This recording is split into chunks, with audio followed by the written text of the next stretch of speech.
आइए एक छोटा सा कहानी के साथ इस ध्यान में हम आगे बढ़ते हैं।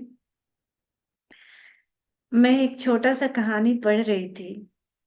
उस कहानी में बताया गया है कि एक वृद्ध व्यक्ति जो कि उनका लास्ट स्टेज चल रहा था, वो रोड किनारे एक आम का पेड़ लगा रहे थे। उनके हाथ से जो खुरपी होता है, वो मिट्टी निकालने वाला, वो भी सही से वो नहीं कर पा रहे थे, इतना वृद्ध हो चुके थे। उसी रास्ते से एक राहगीर जा रहे थे। वो देख रहे थे इस दृश्य को कि वो बूढ़े व्यक्ति आम का पेड़ लगा रहे हैं, लेकिन सही से उनसे लग नहीं पा रहा है। तो वो जो राहगीर थे जा करके उनके का हेल्प करने लगते हैं और बोलते हैं कि बाबा, आप इतने वृद्ध हो चुके हैं, ये आपको करने की क्या जरूरत है। वो वृद्ध व्यक्ति बोलते हैं कि बेटा, ये आम का पेड़ है, इस इसलिए मैं लगा रहा हूं ताकि हम इसके फल खा सकें। और राहगीर हंसने लगता है और बोलता है कि बाबा, ये जब पेड़ बड़ा होगा और जिस समय ये फल देगा, उस समय तो आप रहेंगे ही नहीं, यहाँ से विदा हो जाएंगे। फिर ये फल खाएगा कौन? आप तो रहेंगे ही नहीं, तो फल खाएगा कौन? वो वृद्ध व्यक्ति बोलते हैं कि बेटा, यही बात मैंने भी अपने पिता से किए थे।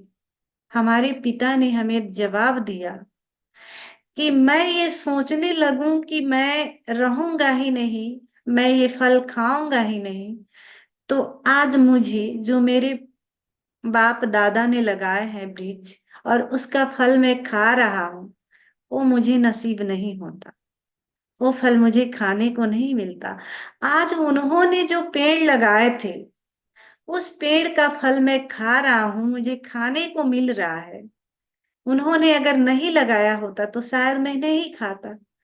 तो वही बात मैं भी तुमसे कहना चाहूंगा कि मैं तो नहीं रहूंगा, लेकिन जो बच्चे बड़े होंगे, उस समय तक ये वृक्ष भी बड़ा हो जाएगा और उन्हें ये फल नसीब होगा, उन्हें ये फल खाने को मिलेगा। मैं अपने लिए नहीं लगा रहा, उन बच्चों के लिए लगा रहा हूं जो बड़े होंगे और इसका फल खाएंगे और तृप्ति महसूस करेंगे, खुश होंगे खाकर। और उनके भी मन में आएगा कि मैं भी एक पेड़ लगा दूं ताकि मेरे जो बच्चे होंगे वो खाएंगे। ये सिलसिला है जीवन का। तो हर व्यक्ति को ऐसे पॉजिटिव चीज सोचने पड़ते हैं। क्यों? क्योंकि हम सोचते हैं कि हम ये कार्य किए तो हमें फल मिलना चाहिए। अगर हम ये सोच करके करते हैं तो फिर ये सीमित हो जाता है। हम हमें ये सोच के करना चाहिए कि हम जो कर रहे हैं, हमें शायद इसका फल नहीं मिले, लेकिन आने वाली पीढ़ी को जरूर मिलेगा। जैसे कि हम ये जो मीरा आश्रम फाउंडेशन का नींव रखे हैं, जरूरी नहीं है कि ये जब विकसित होगा, बड़ा वृक्ष बनेगा, तब तक हम बचे। जरूरी नहीं है, लेकिन आने वाली जो पीढ़ी है, वो इसका लाभ ले सकेगी। और जब वो खुश होगी, आनंदित होगी, ध्यान की गहराइयों में जाएंगी, तो शायद हमारी जो आत्मा है, कहीं ना कहीं तृप्त जरूर हो पाएगी। तो हमें ये सोच के कोई कार्य नहीं करने चाहिए कि हमारा एज तो हो चुका, अब हमें इसे क्या लाभ होगा।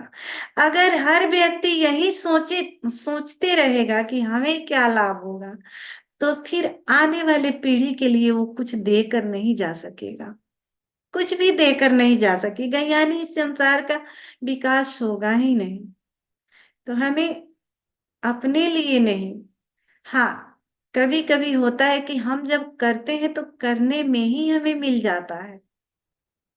हम जो ये कार्य कर रहे हैं, कुछ भी करते हैं, तो करने में ही जो आनंद मिलती है, जो खुशी मिलता है, शायद हम नहीं करते तो नहीं मिलता, हमारा विकास भी नहीं होता। देखा जाए तो एक तरह से हमारी चेतना की विकास होती है, हमारे भीतर जो आनंद, जो खुशी की झलक मिलती है, जो प्रेम बढ़ता है, प्रेम का जन्म होता है, करुणा का जन्म होता है, तो देखा जाए तो एक तरह से फल हमें मिल जाते हैं, करने में ही हमें फल मिल जाते हैं।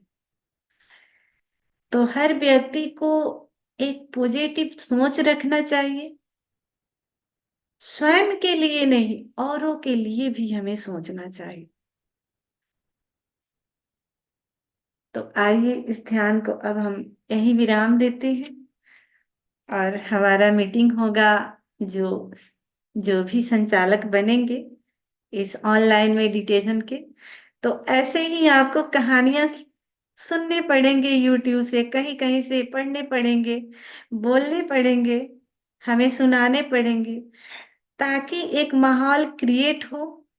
और जब माहौल क्रिएट होता है तब हम मेडिटेशन में जाते हैं, तो हमारे मेडिटेशन की गहराई बढ़ जाती है। इसकी भी हम आपस में चर्चा करेंगे, मीटिंग करेंगे, उस मीटिंग में सीखेंगे एक दूसरे पर। फिर ऑनलाइन का जो प्रोग्राम डेली का चलता है, उसमें सभी मित्र अपना अपना योगदान देंगे, संचालन करेंगे। तो आइए इसी भाव दशा के साथ हम इस ध्यान को आगे बढ़ाते हैं। जैसा कि एक छोटा सा संगीत लगाऊंगी, संगीत पर हमें स्वयं को छोड़ देना है, स्वयं के भीतर से नृत्य का जन्म देना है, यानी अस्तित्व को बहने देना है। हमारे भीतर से अस्तित्व जैसा जैसा बहना चाहे, वैसे वैसे हमें सहयोग देना है। हमें स्वयं को नहीं बचाना है, बाहर के जगत को भूल जाना है। बस ये ध्यान रहे कि हम स्वयं के भीतर कैसे गहरे से गहरे हमारा प्रवेश हो, इस पर हमें सिर्फ ध्यान देना है। जो भी मित्र खड़े हो सकते हैं वो खड़े होकर करेंगे, जो मित्र बैठ सकते हैं, बैठे बैठे करना चाहते हैं, वो बैठे बैठे करेंगे।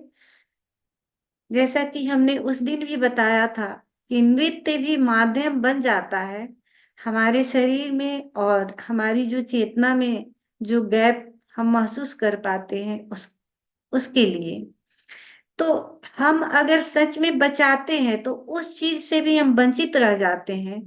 अगर स्वयं का हम साथ देते हैं, स्वयं को सहयोग करते हैं, अस्तित्व के हवाले पूरी तरह से हम छोड़ देते हैं, तो अस्तित्व का प्रसाद हम पर बरसता है, और हम उस गैप को महसूस कर पाते हैं। यानी हम पाते हैं कि हम ऊपर हैं, हमारी चेतना ऊपर से हमें थिरकते हुए, नाचते हुए देख रही है। यानी हम उस समय पाते हैं कि हम शरीर नहीं है, हम जो जिसकी तरफ इशारा किया गया है, साक्षी है, चेतना है, आत्मा है, जो भी नाम दे।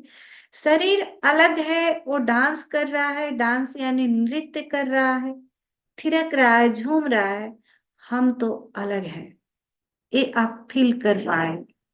तो इसलिए स्वयं को नहीं बचाना है, सहयोग देना है। फिर ओशो के अमृत वाणी से हम इस ध्यान में प्रवेश करेंगे। लास्ट का जो चरण है, ये संगीत बजेगा और प्रार्थना में हम डूबेंगे।